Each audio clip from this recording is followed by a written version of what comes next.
You're listening to the 49 Carats Podcast, a 49ers Goldmine production with Stephanie Sanchez.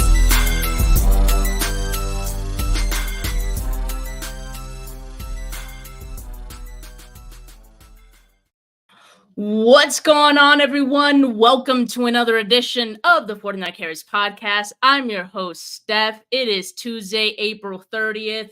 We're just a couple of days removed here from the 49ers and all of the NFL Draft. And so one thing I do like to do if I get the chance every season is to have my good friend here with me, Ryan Roberts, NFL Draft Analyst, to give an eval of the 49ers draft, and you can rest assured it will be an honest one. So look, these past couple of days we've been giving our thoughts from a 49ers bias standpoint on the draft, and now it's time to get the real thing. So Ryan, thank you so much for joining me today. How you doing, man? I'm good, Steph. I'm good. Thank you so much for having me. I know we didn't get to connect, obviously, out in Indianapolis this year, so it's nice to be back on the pod, and I hope you enjoyed draft season. I did enjoy draft season. Now I'm like twiddling my thumbs a little bit. I've seen you're already on to 2025, so so it goes, right? The NFL draft carousel continues. But shout out Gammon. He says, hell, the leader of 49ers draft coverage, 49K. Yes, hit those 49K hashtags in the comments. Appreciate everyone tuning in with us today. But Brian, let's just get right into it, get into this draft. And let's start with the first pick, right? So we got Ricky Pearsall. I mean, again, we've been talking about this pick for some days now, and I think we kind of know what our feelings were right away. Is like 31 felt a little rich for Pearsall at first, but we've warmed up to it. And how are you kind of feeling about this pick and how it made sense for the 49ers at 31? I mean, to be completely transparent, when it first happened, I was kind of utterly shocked, to be honest. I mean, because I had a feeling with how the draft was kind of playing out and just kind of how there were some runs on tackle, obviously, especially. I mean, I think there were like 9 offensive linemen drafted in the first round this year. And right tackle, for whatever reason, was the spot I just kept looking at for San Francisco. And I was just kind of wondering, like, is it going to be a tackle? Is it going to be a tackle? But I thought it was going to be a little bit of a funky fit because it was either you go like a Kingsley Suamataia out of BYU, or it was going to be a little bit of a sleeper pick type of thing, right? So when Pearsall was first picked, I was very, very surprised. Because one, he just wasn't on my radar to be a first round pick. I thought he was going to be more in the second round conversation, somewhere in that ballpark. And two, when I first heard the pick, I was like, I like a couple other receivers more than I like Ricky Pearsall right here, right? So if you're going to go wide receiver, I may have gone different ways. But then I did kind of sit and let it marinate for a day. And it started to make a whole lot more sense to me, because you have to think of the body types and the types of receivers that were on the board at that point. I mean, we were talking before we started here, right? It's like the next 3 receivers drafted were Xavier Legette out of South Carolina, who's a big body kind of, he can play outside, but he's more of a yak guy, right? Like think kind of a Debo-ish type of mold there. Then you had Keon Coleman, who is the ultimate big body, contested catch. You know, he's a raw kid still, but he has a lot of upside that he brings to the table. And then there's Ladd McConkey, who is smaller than Ricky, but I feel like their games are a little bit translatable as far as being really good route runners, doing things inside and out, being better athletes than people are going to give them credit for. But then I started thinking again, but what is San Francisco trying to accomplish this offseason, right? Because I think our lasting memory of them is in the Super Bowl. It seemed like there was a lack of separation down the stretch there, right? Where you're like, we need more separators. And of course, people keep talking about, Brandon Ayuk and what his long-term is with San Fran and all that type of stuff. And he is your best separator as far as being a route runner and separating vertically. So in that sense, I think it makes sense. I still think it's a little early for Ricky. I would wonder if we trade back maybe a couple spots, if it's possible on the table, could I still get him in the top 35 to 36 picks, and it looks a little bit better as far as just logistically, but I understand the fit. I do. He reminds me a lot of, and he's a much better athlete than this, but he reminds me a lot of Adam Thielen. And I think that that's a guy that's, you need on this roster for San Fran, because you have Brock Purdy, obviously, for the foreseeable future. Brock is a guy that wants to get the ball out of his hand pretty quickly. And I think getting a guy like this, Ricky Pearsall, that can come in and be a short to intermediate separator to get himself open quickly and to be a safety blanket for a quarterback across the middle of the field, I think that brings a lot of value to the offense. So I was actually okay with the Ricky selection after I kind of deep dove and thought about it a little deeper. Yeah, and I think that was kind of what we all kind of came to after thinking about it for some time.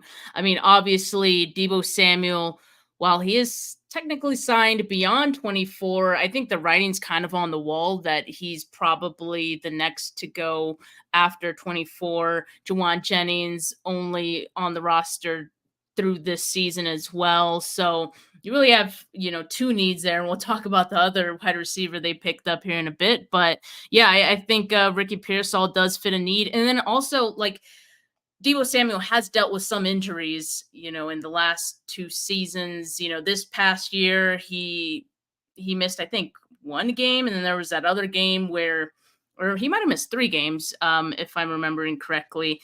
And when he's not there, it's a huge loss to this offense. Sure. Adding a guy like Ricky Pearsall, I think, it gives you some flexibility to not feel like you're missing a whole lot, because some of that I think he can do. I mean, it's not something he did a ton, but I did see he could get screens, he could do the end arounds, things like that. So he could fit some of that role if needed. And then you mentioned how he fits with Brock Purdy, right? And maybe what this offense, what Kyle Shanahan wants to do with this offense going forward.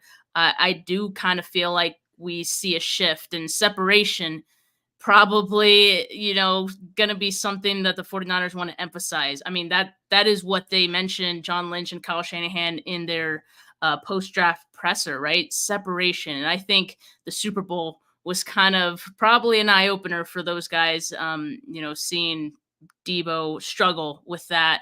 And, at times even Brandon Ayuk in that game.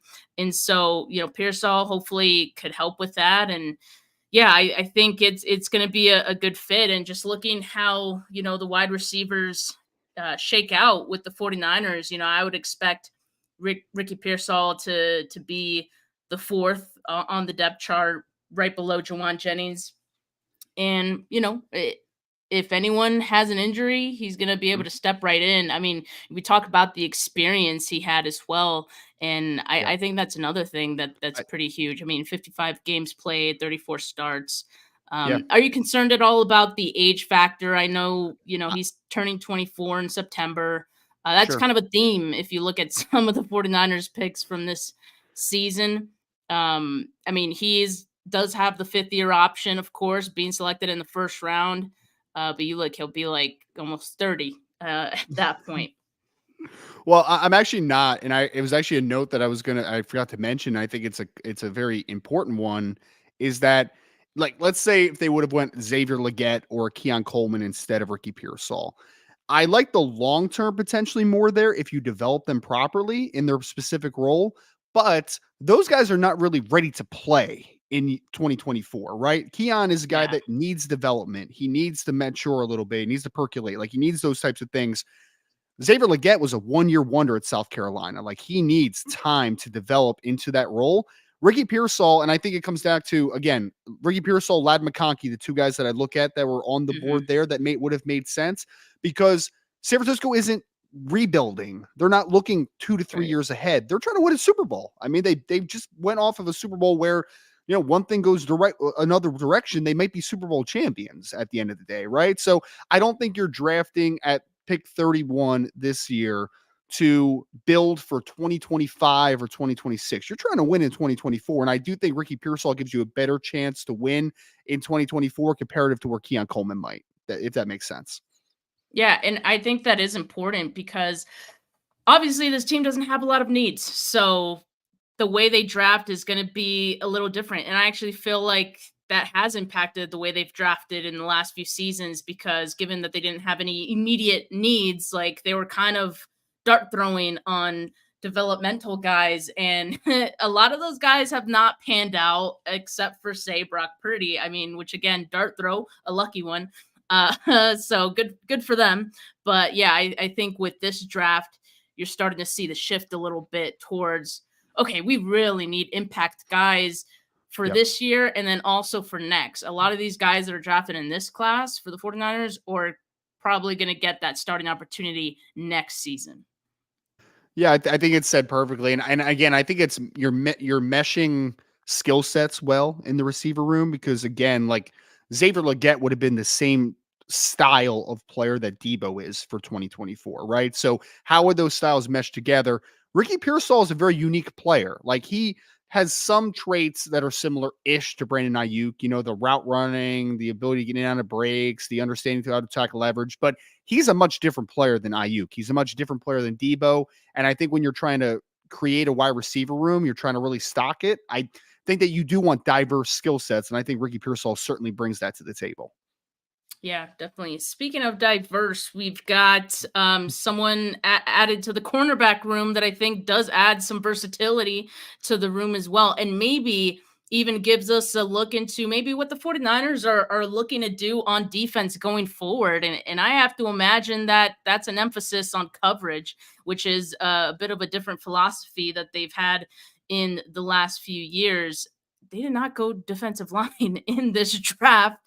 It's kind of been the 49ers MO in the past. And we've got Renardo Green in the second round. Now, I do want to talk, Ryan, about the fact that there was a bit of a run on tackles before this pick. And you mentioned it, like you kind of were thinking the same as a lot of us. Like, hey, the 49ers could probably stand to get a tackle in this draft. This is a perfect draft to do it.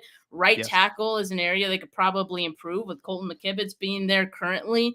It'd be nice if you could get some competition, right? And so, yeah, I do think they were probably interested on Roger Rosengarten. He ended up going right before. There might have been, a bit of panic there. I wouldn't be surprised if they looked at even trading back from this pick, but ultimately they make the pick. They go Renardo Green. And so I actually like the fit, though. I think corner is a need for the 49ers because if you look at Mooney Ward, you look at Diamador Lenore, those guys are not signed beyond 2024. One of those guys probably ends up getting an extension at some point in the next year, but you can't always, account for that. I think drafting based on the assumption that maybe both of those guys are gone, I mean, not a bad strategy. So corner definitely a need. Renardo Green definitely fits that. Another guy with experience, fifth-year senior, 52 games played, 32 starts. How did you feel about this one?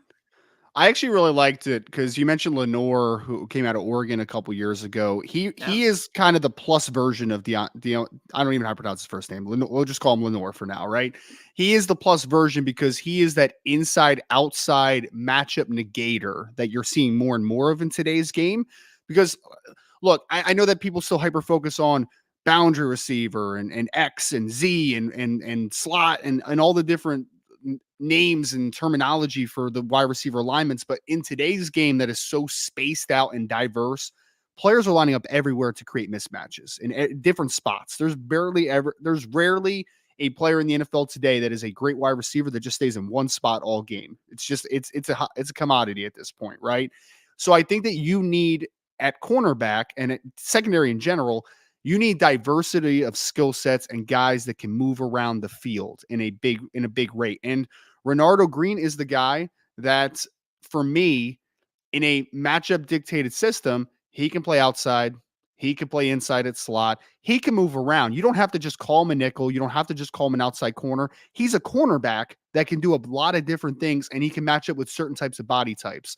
It was a pleasant draft process to watch. I mean, because coming into the draft process, he was probably more in the day 3 range. He really was. And then he went to the East-West Shrine Bowl, had a really good week there, went to the combine. He just kind of stacked impressive performance after impressive performance in the draft process here.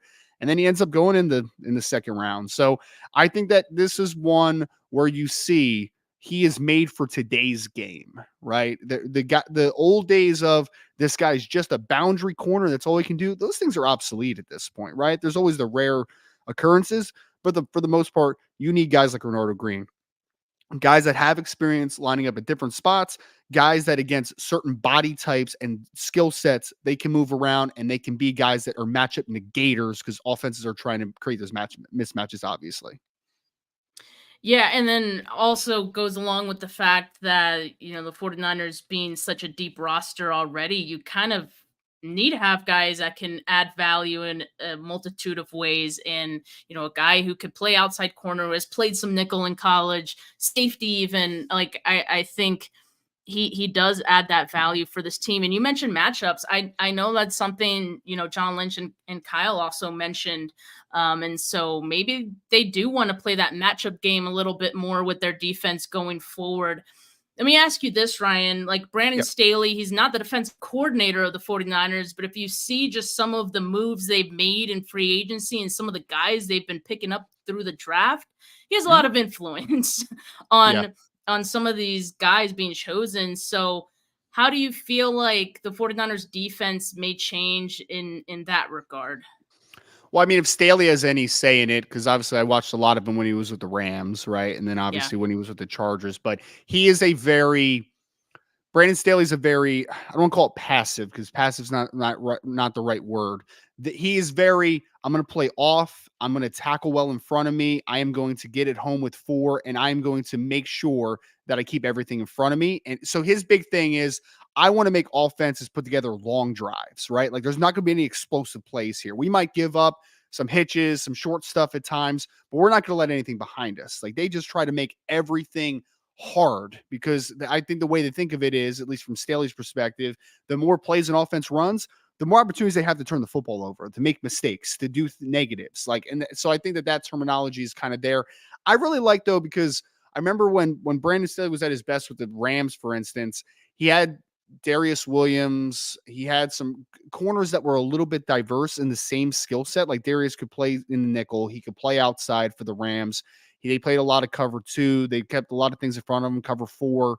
So I think that this young man, again, talking about Renardo Green, I think he brings a lot of elements to you because, one, he's super physical. He'll come up, he'll get in your face, but also he's very experienced. I think your graphic said that he's going to turn 24 years old, relatively soon here, right? So he's played a lot of football. He's intelligent, and he's one of those guys that he's competitive as heck. Like no matter where you put him, no matter what player you put in front of him, I think that he's going to be able to, at least compete his butt off and see if he can make a play. So, and he tested great, as your graphic suggests, right? So he just kind of checked a lot of boxes, played a lot of football games, played for a very good football program, diverse skill set, can move around a ton, and he tested really well overall. So I think he's just going to be one of those guys that, again, in a league that's matchup oriented, he's a guy that can help erase some of those matchups for you. Yeah, and it is kind of a claim to fame was his game against LSU going up against Malik Neighbors. That's been getting a lot of retweets and shares, this week among 49er fans. Definitely a reason to be excited and feel confident that Renardo Green has what it takes to be a starting corner in this league. So looking at the cornerback depth for the 49ers, obviously, again, for 2024, you got Charvarius Ward, Diamador Lenore, Isaac Yiadom, Renardo Green, I would put like right below that. And again, I think he even has the capability of jumping Yiadom here, seeing how training camp goes. We'll just have to see. Darrell Luter, who is a 49ers 5th round pick in last year's draft, he's going to get an opportunity here as well. Injury last season kind of derailed his opportunity last year, but we'll get a good look at him this time. And so on the outside looking in, I have Rock Ya-Sin, Ambry Thomas, Chase Lucas, Samuel Womack, and Keemon Hall. So, for guys who have been on this roster for a couple years now, like Ambry and Womack, I think probably is going to be the last camp they get with this team, if I had to guess. But, that's credit to Renardo Green there. Well, and if I could add one more thing, I think the great thing that Renardo Green and just bolstering the cornerback unit in general helps you with is although the San Francisco 49ers are the top dogs in the West right now, they're the team that everyone's gunning for. A lot of good wide receivers in that division, right? I mean, you talk about Yes. Puka, you talk about Cooper Kupp, DK Metcalf, Tyler Lockett. I mean, Marvin Harrison Jr. just got drafted by the Arizona Cardinals. So, there's a lot of good wide receivers in that division. And I know that the 49ers are the standard of the West right now, but in order to continue to be the standard, I think that you need to understand what the division landscape is, because obviously you need to win that thing before you get to the playoffs and before you get to take another big swing at it. So I think also just changing with the landscape in your division is always a big thing as well. Yeah, that's a great point as well. Another thing I noticed in this draft with the other NFC West teams, they all grabbed a defensive lineman in the first round as well. So getting an offensive lineman for the 49ers, as we mentioned earlier, definitely a need. Now, it probably wasn't one of the guys we were expecting, but Ryan, I feel like Puni in the third round is pretty decent value considering, like you said, if they really did miss on Rosengarten, that was a guy they wanted. I feel like Yeah. Puni's a pretty solid consolation prize in the third. I'm very interested to see how they view him, because we talked about the opening at right tackle. I loved Roger Rosengarten, so that would have been a great pick if that could have happened. I'm sorry to open that wound if that is closed already, but really was a big fan of Roger, and I was surprised that he even lasted to the late second round, to be honest with you. But Puni, obviously college left tackle, he's experienced to play a couple different spots. He's a little bit of a shorter armed guy. I mean, he's right around 33 inches. So he's like a borderline of NFL standard for offensive tackle perspective. He's been a guy that most people have talked about moving inside, potentially kind of following the Joel Bitonio, Zach Martin type of track of college offensive tackle that sticks inside a guard and plays at a high level potentially. So I'm just really curious to see how San Francisco uses him, because I'll be honest, I graded him as a guard. I did not grade him as a tackle. Don't necessarily think that he can't play tackle, but I did think that he was more beneficial inside a guard, because I do think that he can struggle at times to play outside of his frame against length, but I do think he's a functionally good athlete overall. He's a physical dude, played a lot of football games. You can tell that he doesn't miss a weight room session. Like, he's very physically dense and powerful in that sense. So if the long term is offensive guard, I think that you could have a plus starter here.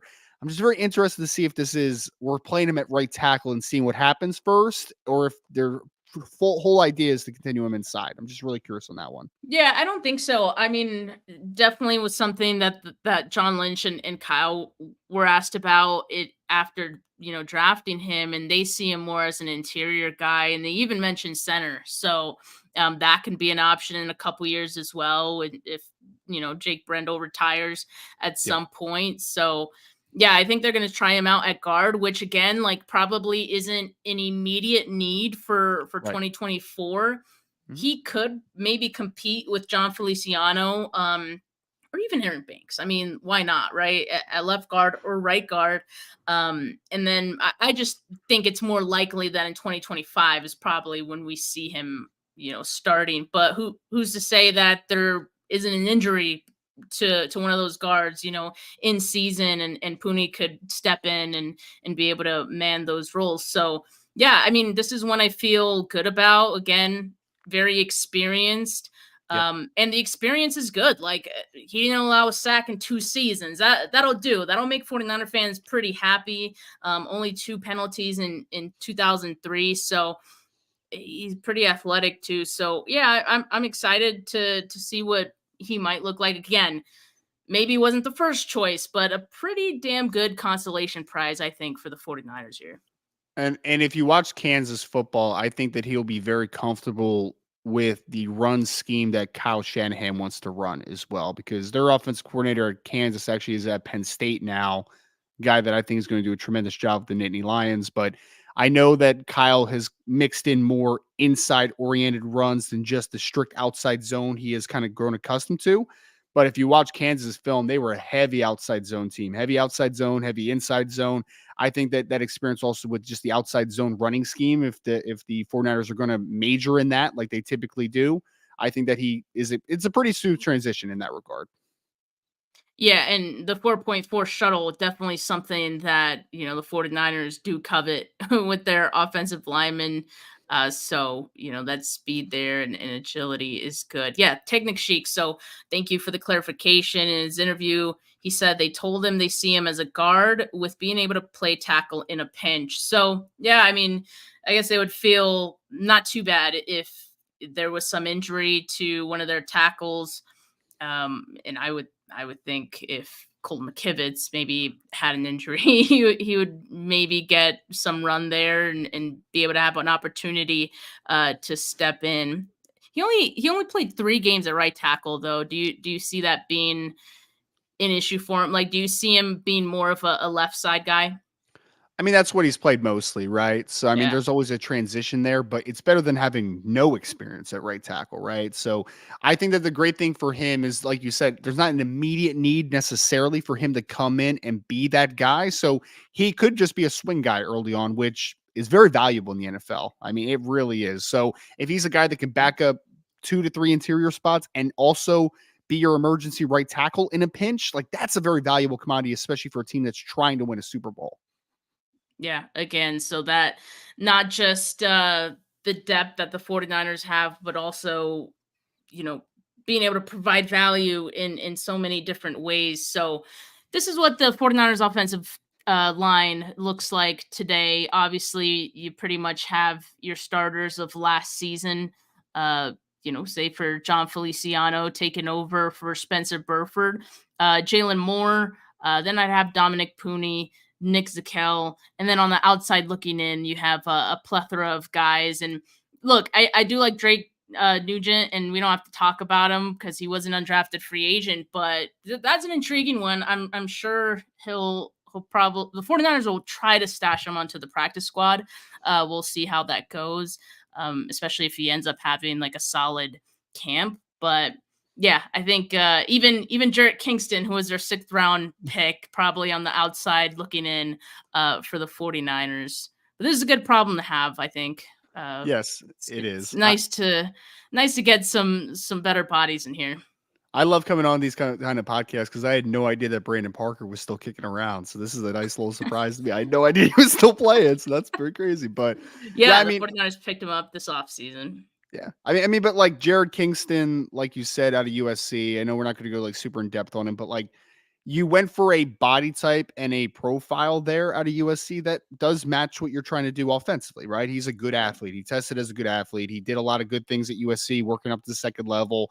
Drake Nugent played at Stanford, which is a little bit more of a wide open system. Then he goes to Michigan, which is a little bit more of a power oriented approach from an offensive perspective. So both those guys do fit the profile, though. They're a little bit undersized, quote unquote. They're pretty decent movers. So it's going to be interesting to see how everything works out. Cause I mean, I know that there's a little bit of a hole at right tackle right now for San Francisco, but I mean, suddenly that offensive line room is getting pretty deep, man. When you're talking about like Spencer Burford and Nick Zakel and a few of those guys being the depth pieces, like it's a pretty good spot to be Yeah. in. It's not bad. Yeah, it's not bad. The depth has definitely improved this offseason. That's all you can ask for. And I do think the 49ers like Colton McKivitz than like most fans or most media do. So I don't know. Yeah. And Well, maybe it's who knows? Maybe he'll have a better season. I mean, this will be his second season starting. Last year was his first. I mean, mhm. I don't know. Maybe with more stable play next to him as well, with John Feliciano, hopefully starting the full season, that can help too. So eh, we'll see. Here's the thing about offensive line play in the NFL. There's not enough good ones out there, right? So Yeah. every team has a hole in their line, like everyone, even the best teams. Right? I live right outside of Philadelphia, right? I'm not an Eagles fan, but Eagles, who have had consistently one of the better offensive lines like last 3 to 4 years, they have a huge hole at right guard right now that they are just obsessing over, right? So no team has 5+ starters in the NFL right now. That is just a rarity, and the key there is, and I think that probably all San Francisco fans think this. I don't know. I could be wrong, but Kyle Shanahan's a really good offensive mind, obviously, right? So I think he understands where the strong points are, where the weaknesses are. And as long as he understands that, he knows how to call a game accordingly. Yeah, I mean that does help, but it helps us a little bit, but yeah, hopefully next season they can look at bringing some tackle competition for McKivitz. And then you also don't know how long Trent Williams is going to be playing, right? Like that's Well, always the well, risk you take as well in well, and waiting to bring in a tackle. And then we're gonna get into training camp season where there's a surprise cut and this guy's on the street and That's maybe true. bring him Hey, in. you To, never I know. mean, it always happens, right? So You we'll see. never know. Yep. Mhm. All right, well, let's move on to the 49ers' fourth round pick. They had 3 fourth round picks, so this is the first. Malik Mustapha out of Wake Forest. So this one is an interesting one to me. I mean, obviously, he's built like a Greek god. He's huge. A tank, yeah. He was a team captain at Wake. I mean, that definitely stands for something too. Very quick and aggressive guy, one of the better tacklers, that I saw. And I mean, I think also this fits maybe a need immediately on special teams. Like I think everything that he does well will be highlighted on special teams. And so I think maybe he might not get on the field as a starter right away, if ever, but he'll be a fan favorite right away on special teams. I think that much. He's an energizer bunny. He really is. Funny story. So we actually had Kalen Carson on the podcast, who's out of Wake Forest as well, who was drafted in the 5th round.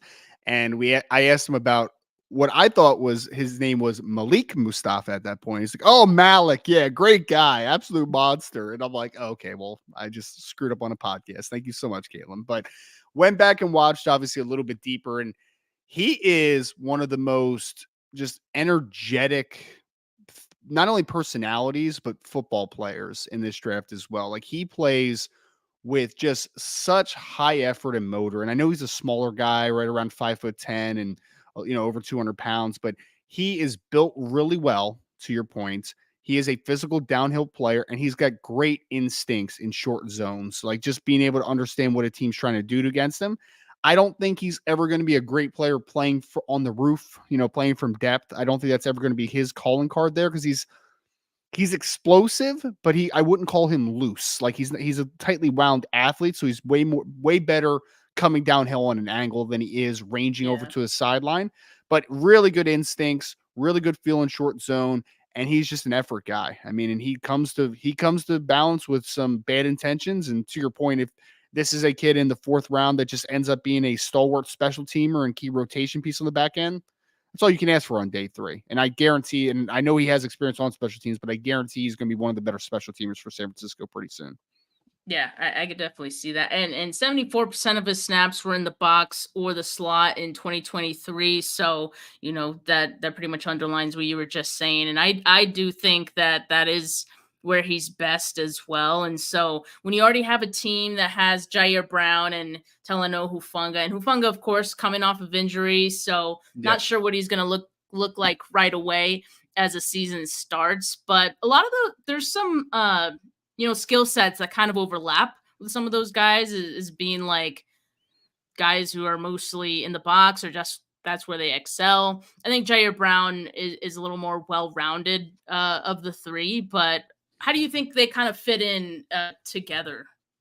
I mean, it's a really weird comp because they're completely different body types, but like this is like Mighty Mouse Hufanga, in my opinion, right? Because like I remember Hufanga is one of my favorite interviews I've ever done in my life. He came on the podcast during his draft process and just such a great dude, man. He really was. At that time, he was training with Troy Polamalu out in like the middle of nowhere in his draft process. It was so cool. But everything Hufanga did as a football player, you could tell he believed in every second of what his vision was and what his journey was and what he was supposed to be doing, And Malik is the same guy. Like he feels like he believes with every ounce of his vigor and everything about him that his job on that particular play is the absolute understanding of what he's supposed to be doing at all times. So he does everything with just the most joy and exuberance, and it's infectious, man. It is. And again, those kind of guys on day 3, team captain,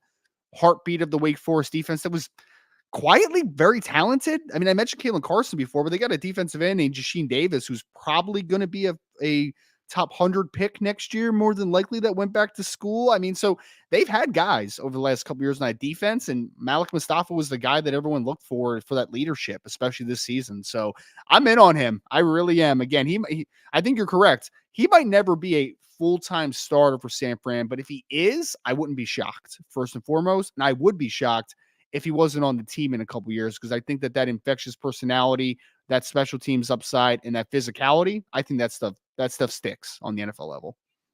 Yeah, and like you said, coming from day 3, like that's kind of all you can ask for. So this is a real good sound pick for the 49ers, I think. So yeah, the safety depth chart for the 49ers: Jair Brown, Hufanga, Malik Mustapha, George Odom, and then from there, I mean, I'd cut it off right there. I mean, the 49ers had 4 safeties last season. I expect that to be the 4 this year. That's a pretty solid group. I mean, with George Odom, you have the experience, but at the bottom of the depth chart, so you don't want to see him play at any point. But yeah, it's a solid group for the 49ers. Yep. And again, we talked about the cornerback position, but the safety position is in the same spot, right? You're going to be going in a division against a lot of talented pass catchers, and you have to have guys that can match up across the board. And I mean, like Hufanga, for instance, I don't know how he's developed in the 49ers, but what I loved him when he was coming out of USC was he can match up against some big body types in man coverage at times. He could do some stuff against tight ends. So I think that, again, to that matchup dictated league we keep talking about, the safety position is another one where you need diversity of skill sets.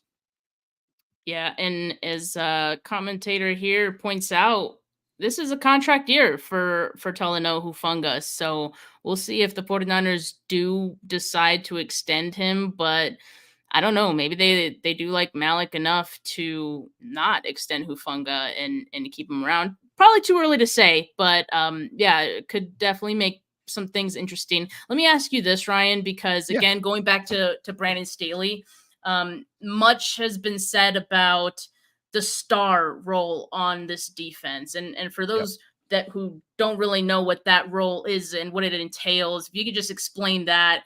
And if you think any of the guys who the 49ers just drafted or who are currently on the team can fit into that role.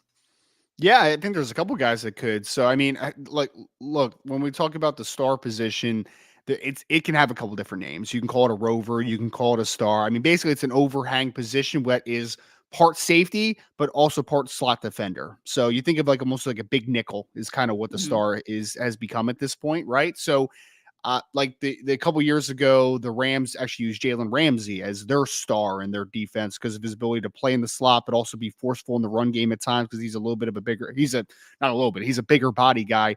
So I think Hufanga can do some of those things. I think a Malik Mustapha can do some of those things. You know what I mean? And Jair Brown's more of a guy that I want kind of rotating to the middle of the field. So I don't necessarily see him as like that star type of role, but any guy that has a little bit of short area explosiveness, good instincts, and also can fit in the run game, that's the guys you're looking for. So Hufanga, Malik Mustapha, like I think those guys could fit that role very well, potentially. Yeah, I definitely feel like there's some options for them. So yeah, it'll be interesting to see who does get that role on this defense this season. But now let's move on to a pick that, before we went live, you gave me some thoughts on this one. So I'm looking forward to what you have to say here. But Isaac Guerendo, we mentioned the 49ers have 3 fourth-round picks. This was their second one, and they actually moved up in order to get Guerendo with this pick. Now, 6-year junior, well, that doesn't seem right? Is that possible? 6 years? You never know. You never know. I mean, was that a typo for me? He missed some time with injuries, so it might be a typo, but it's not out of the realm of possibility. I mean, like literally, I cover Notre Dame football as well, and they just offered a kid that is going to be a 7th-year senior next year. So yeah, 6-year junior could technically happen. I don't know if it's in this case, but it is a 6-year senior actually. Yeah. Okay. So, mistake on my part, but yeah, to your point, I mean, the COVID year did make some things really interesting, and so that we're seeing these weird years and the year that junior, senior, all those things. So the thing with Isaac Guerendo, 41 games played, one start in that. So he is a career backup in college. He's had a number of different injuries, hamstring that kept him out several games for 2 different seasons, and then a torn Frank ligament that also had him miss a good portion of the season. So 23 games missed in college in his 6 years. So this is look, I'll let you take the rest, but obviously the thing that stands out and the thing that Kyle Shanahan loved about Guerendo, speed. And at Yes. 231 pounds, I mean, that is very impressive. No, I totally. So the positives, right, and the reasons that I can get past it and understand the pick are exactly what you just said. He has speed, and he absolutely is an outside zone fits, right? Because he is a one cut downhill, but has some second level juice to be able to create explosive plays. So in Kyle Shanahan's system, and at the end of the day, if my biggest gripe is with a running back selection in the draft for Kyle Shanahan, you'll be okay, right? Because every single year it seems like they hit on a later round guy. I mean, you think of the Elijah Mitchells, and obviously Raheem Mostert was here at one point, right? Like they always find guys. They do. My quarrel with this one is you talk about the injury concerns, obviously. So fun little backstory on him. Louisville this year comes out. He's played for Louisville the last couple years, but he was actually a Wisconsin guy originally, and he was supposed to be the next dude after Jonathan Taylor. Like this was supposed to be him. Like Isaac Guerendo, that's the guy after Jonathan Taylor. Unfortunately, he gets banged up and injured. He ends up, behind a couple guys, and he ends up transferring. He's the backup to Jawar Jordan with Louisville. Now, he flashed in those opportunities he got. I mean, he averaged a nice yards per carry average. Actually had a really good season this year for Louisville as a part of that two-headed approach that they have with the Cardinal. But my quarrel is, one, at that spot, I just think there were better runners on the board still. Like that just comes down to it, right? Like that's really my only biggest gripe with it. Because I think that he is a good athlete on film. I think he has some explosives. I think he fits San Francisco. But if I'm talking about like value of the draft, right? For me, a draft nerd that's like, I want to make sure that I get value with every pick as much as possible. I don't know if this was value, right? Like, and I'm curious to see how it turns out because like I said, Shanahan's had a couple hits, right? Like Elijah Mitchell was a hit, even though it didn't last incredibly long. Finding Raheem Mostert off the practice heap, is a good hit, obviously. But then there has been some Trey Sermons, Tyrion Davis Prices, like there has been a couple misses there, right? So I try to trend towards this might be a little bit of a miss because I just think there were some guys that were a little better on the fields. I mean, on film, in my opinion, but he does have the traits that would fit necessarily into a Kyle Shanahan heavy scheme. Well, you definitely don't have to remind 49er fans about the misses. In fact, I think it's the only thing that kept Kyle Shanahan from taking Guerendo in the third. Like, I remember Tony Pauline put out a tweet that said the 49ers had a third round grade on Guerendo. I do believe that. And that's why the tweet was deleted as quickly as it was. And I mean, they got him in the fourth, so I'm sure, like, at that point, Kyle was, like, pounding the table to get him. Now, do you see the vision? You mentioned Raheem Mostert. I mean, you see the vision as far as that goes, and Kyle wanting to get that kind of impact and home run ability back to this offense. I mean, obviously, you have Christian McCaffrey, but Guerendo's going to offer a change of pace and maybe one that could, maybe get Kyle Shanahan to give McCaffrey a breather every once in a while in a game. Well, I think that the dynamic that he brings that you mentioned is that he's a bigger back comparative to what you have on this roster otherwise. I know Elijah Mitchell actually was pretty big coming out of Louisiana, but then he lost weight for the draft process, and he was just kind of a more 205 type of range for the 49ers overall. But you don't really have a guy that's a big bruiser, right? A guy that can be a little bit of a change of pace back because Christian McCaffrey is the best running back in the NFL. Like there's no doubt about it, but also he's not the biggest guy of all time either. And there's going to be some instances where like short yardage and some of those tough runs, like maybe you want to get somebody in there so he doesn't have to take as many hits because he's had obviously his own string of injuries in the past before he came to the 49ers. So I do think though, for me, one, to answer your question directly, Yes, I see the vision. I see it because you want to take some tread off of Christian McCaffrey. You want to add a big body to the room that you really don't have. And I think that it is their vision because in your graphic, right, like they got Cody Schrader out of Missouri, who's not a great outside zone fit, but you know what he is? He's a big back, right? Like he's strong, he's physical, he's downhill. So I think they're trying to get a little bit more physicality in that room as well to go along with the dynamic ability that Christian McCaffrey brings. And obviously Elijah Mitchell, as long as he's healthy, does have some second level juice to his game as well. Yeah, just really quickly, like Schrader has been kind of mentioned as like an intriguing undrafted free agent for the 49ers, and I could see why. And so Kawa Cheapto here in the comments asked, how would we feel about trading Mitchell? Mitchell had, as you might know, has dealt with a lot of injuries, for the 49ers these past few seasons. I think it's kind of impacted his speed probably. And so I mean, in my chart that I had up here before, I have Elijah Mitchell making the roster, right? But that's because Cody Schrader, I haven't seen him enough to to really say like he's going to make the roster over Elijah. Right. But what do you think about Schrader just as a projection of what he could be? So he was a Division II kid that ended up playing his last 2 years at Missouri, and he actually walked on initially for Missouri, and then his final year this past year in 2023, he ended up leading the SEC in rushing. It was one of the better running backs in college football. The thing about Schrader though is that he's just not a great athlete. He's just not. Like there are some limitations there. And it's honestly a little bit of a funky fit because again, if we're running off the ideology that Kyle Shanahan wants to run mostly outside zone and wide and be able to get that cutback lane, that's not really Schrader's game. Schrader's more of a gap power type of runner. Like he needs to get downhill quickly because he just doesn't have that second level juice. So I think that he's going to be on the borderline of it. I mean, what I think the big thing that he'll be able to bring to the table, if this is the sticking point between him and Elijah Mitchell or, whoever else is in contention there, is I do think that he brings value to special teams because he has been a guy that has literally played special teams for Missouri. So could that be a sticking point? Possibly. But if you're just asking me about raw talent, if Elijah Mitchell is healthy, Cody Schrader versus Elijah Mitchell, I'll take Elijah Mitchell. Like I would take Elijah Mitchell. But if we're trying to get younger and we're trying to get a little bit cheaper, it's possible. I mean, I never count anything out in that regard. Yeah. So we'll see how camp plays out. It'll definitely be interesting. Obviously, you don't have to worry about McCaffrey, but after that, I really want to see how those guys look. So let's look at the next fourth round pick of the 49ers. It was Jacob Cowing. And, this one kind of felt like a bit of a luxury pick for the 49ers. Like they had already picked a wide receiver.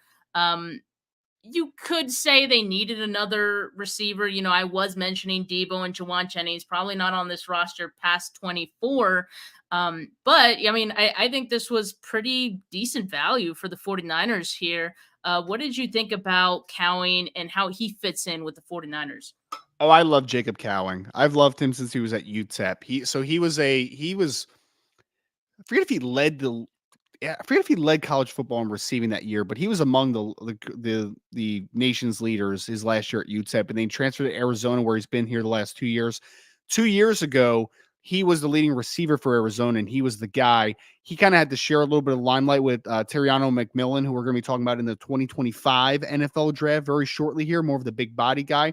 But this young man has been overlooked a little bit just because he's small. Like he's 5'8" and some change. He's 160 something pounds. Like he's just a little bit of a Mighty Mouse type of dude. But man, dynamic, like really explosive. He's can win vertically. But he in Kyle Shanahan's system, which is the reason I probably think Shanahan likes him, is that short crossers, get the ball in space, manufacture touches. Like this is that dude, man. Like screen game, quick game, all those types of things. This guy can make something happen after the catch. So he might never be a high volume getter because again, he's 5'8" and some change and 165 pounds. But as a departmentalized smaller receiver in this offense that you're going to design some touches for, I like him a lot. I think Jacob Cowing could play a nice role for an offense. And I wouldn't be shocked even if ever rookie, if he has, if he only has like 20 something catches, maybe if he has 400 something yards and he averages a healthy like 16, 17 yards a catch. I mean, I think he has that type of dynamic to him.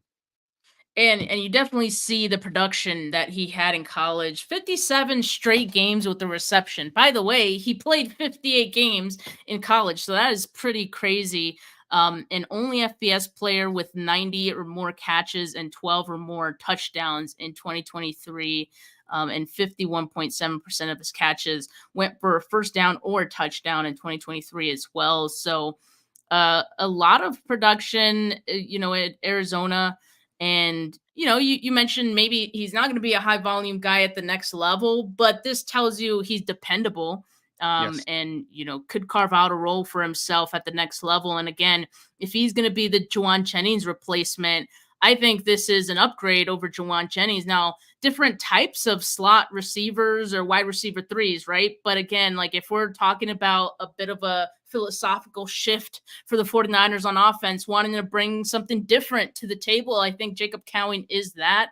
I mean, I think his route tree is probably a little more diverse than Juwan Jennings as well. So, bringing some new wrinkles to the position, I think is great. So between, the two wide receivers that they brought in, you definitely kind of see the vision, but it's definitely different than what they've had in the past. I mean, they're the two receivers they drafted, including Pearsall, are completely different than what they have on the roster. They drafted I think they're really just going for diversity at wide receiver. I think that's really what we're seeing. Even I know you keep mentioning it, but with the uncertainty of a couple wide receivers that are in the room right now in Ayuk and Debo, even just in the short term though, in 2024, I think that you're going to have a wide receiver group that is as well rounded as you've had in several years, because you have now Ayuk, who can play obviously a lot on the outside, really good route runner, can separate, can track the football. Debo is obviously that big body space dude that's going to break a lot of tackles and do some great things after the catch, gadget type. You're going to have Juwan Jennings, who's just kind of a smooth, bigger wide receiver, not incredibly explosive, but just kind of does the little things well. Pearsall's the dynamic route runner that can play inside and out a little bit. And then you have this kid who you don't have a single person that looks like Jacob Cowing on the roster, right? Like this is a different layer, a different dynamic. So I think it was just about getting a more well-rounded wide receiver group. And I think that Brock Purdy is going to have a lot of options to look at in 2024, not even counting George Kittle in the tight end room. Right. Once again, George Kittle being forgotten in the progression. But look, I've seen this comparison. Obviously, like for these smaller receivers, Tank Dell is like the best case scenario of what can happen in the NFL for any of those guys. Do you see that like with Cowing? I mean, is it 1-to-1? It's not 1-to-1, because I think Dell was a little bit more of a vertically oriented guy than Cowing is. Like Cowing can win down the field and he has done it, but he's also a short separator that wins after the catch more than like even Tank is. Tank was a route runner that won vertically as well. He was very lightly framed. He's taller than Cowing, so his body was even a little bit thinner, right? So I do think that he's denser than Tank, but I think their roles are just a little bit different overall. He's more in the, I don't want to throw out a Tyreek Hill comp in here because he's not Tyreek Hill, right? But like the Tyreek Hill role in an offense, I think is more of what you're going to see with a Jacob Cowing, right? Like screen game, give him the ball quick. Yes, he can cover deep, but like I just want to try to manufacture touches for this guy in space. Yeah, and I think that's fair. Yeah, and that's definitely, like you said, that's different than what the 49ers have. So yeah, it's going to be exciting. And I think it's not crazy to think that Pearsall and Cowing are going to be able to get on the field. Again, not starting, not as a big role, but if you want to take advantage of certain matchups against certain teams, like, hey, I think Kyle Shanahan is going to be more open to that this year than maybe he has in years prior with those guys in the fold now, and with Brock Purdy as well. All right, so let's get to these last two guys here. And we don't have to go too in depth with these because, I think these guys are already on the outside looking in just based on where they're drafted and where the 49ers are as far as, their depth goes and how many bodies they can and allow on this roster. So Jarrett Kingston, guard out of USC. I like the vision here of, look, you see the RES score, 9.92, athletic. I mean, this is what the 49ers like in their offensive linemen. Take a flyer on him in the 6th. I like that. Well, San Francisco obviously has a type at the end of the day, right? Offensive line wise. I know Aaron Banks is a little bit different than what they typically look at as like interior players, but regardless, they want guys that can move laterally, that can work to the second level, can combo, can do outside zone stuff. Like you want guys that are fleet of foot and lateral movers. And Jared Kingston's that. I mean, him at 306 was him bulking for draft season, right? Because he played more in the 290s range. So like he's not the biggest guy in the world of all time, and he's not the most physically dense, just like put together from a core strength perspective. So he still needs a work in progress of adding good mass to his frame overall, in my opinion. But he's a good mover. Like he is. He's a kid that can move well to the second level and laterally. So they are clearly have their type. It's a guy that they value that type of player on the next, for their offensive line. And again, a six round dart throw and a guy that can move and tested as well as he did and played as many football games. It's a low risk investment because the best case is that he makes the team. Low end investment, obviously, to if he doesn't pan out, it's only a 6-round pick, right? So it's not the end of the world. Yeah. So I think there's certainly sticking points to Jared Kingston. It's just about if he can unseat a couple of the veterans in camp, which I don't know the answer to, obviously, at this point. Yeah, and I think because of that, because we were looking at the list of guys the 49ers have now at offensive line, I just think it's an uphill battle for Kingston. Probably more likely, if I had to guess, today, he makes a practice squad, and that's not bad. 49ers could stash him there for however long he needs to, have some kind of role or be on the depth chart to make the 53 for this team. So again, I like the upside of just going for athleticism and seeing what you can develop him into. So yeah, that's not bad. And as far as Tatum Bethune, another Florida State guy, definitely not the athletic type. If you look at his RAS score and how he tested at the combine. So try to walk me through what might have been the vision here for the 49ers. Did they just need a linebacker and was like, all right, why not? I mean, so Tatum Bethune, the positives, UCF he began his career at, played at Florida State the last couple. He was very productive, right? Like he was an active player on the second level. He plays with great energy, and he's one of those guys that seems to be around the football at all times. But I just didn't see NFL caliber physical traits at the end of the day, right? And obviously, this card represents that. I mean, he's sub 6 foot, he's sub 230 pounds. He's a very marginal athlete as far as, his explosiveness and ability to get downhill. His explosive numbers just in general, even from the jumps, weren't very impressive either. So I struggle with this one, Steph, like I did, right? Because I'm always looking like what's the sticking point for a player on a day 3 player. And for a linebacker in the 6th or 7th round, the sticking point is usually special teams.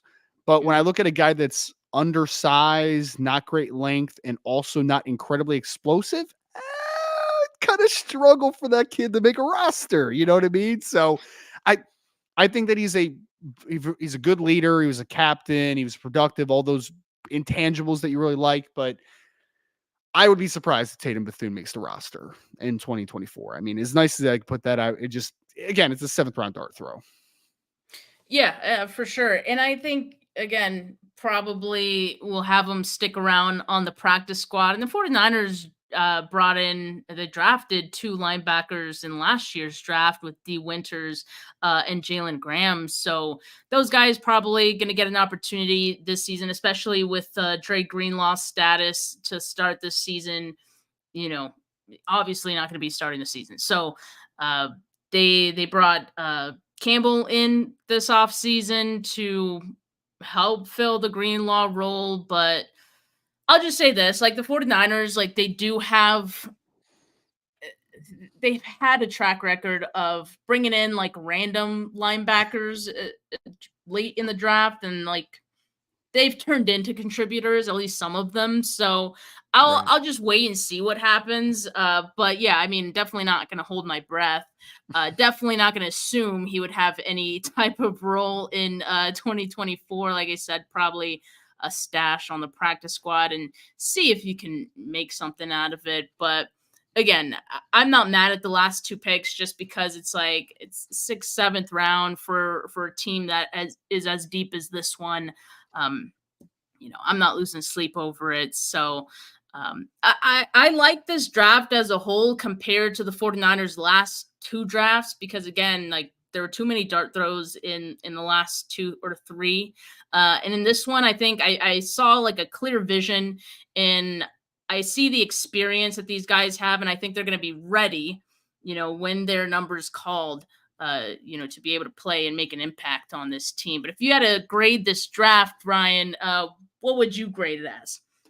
Probably give it a B. I think, again, like I agree. I see the vision. There were a couple spots that I just think I would have valued a couple players differently a little bit, but it's definitely not a failure of a draft at all, right? Like I'm not going to sit here and give it a C or could be worse. Like I'm not going to throw shade about the Atlanta Falcons on this podcast. I'm not going to throw shade at the Atlanta Falcons, but there was definitely, I can. I mean, that one's about as close to an F as you could possibly get in a draft, but another conversation for another day. I think they did a solid job, and I think that the biggest part is that they got some players, talked about Pearsall, talk about Cowing, talk about a couple of these guys that are ready to contribute day one for this team potentially in some sort of role. And I think, again, you have to maximize the winning window for San Francisco. And the winning window is 2024. It's not 2025. It's not 2026.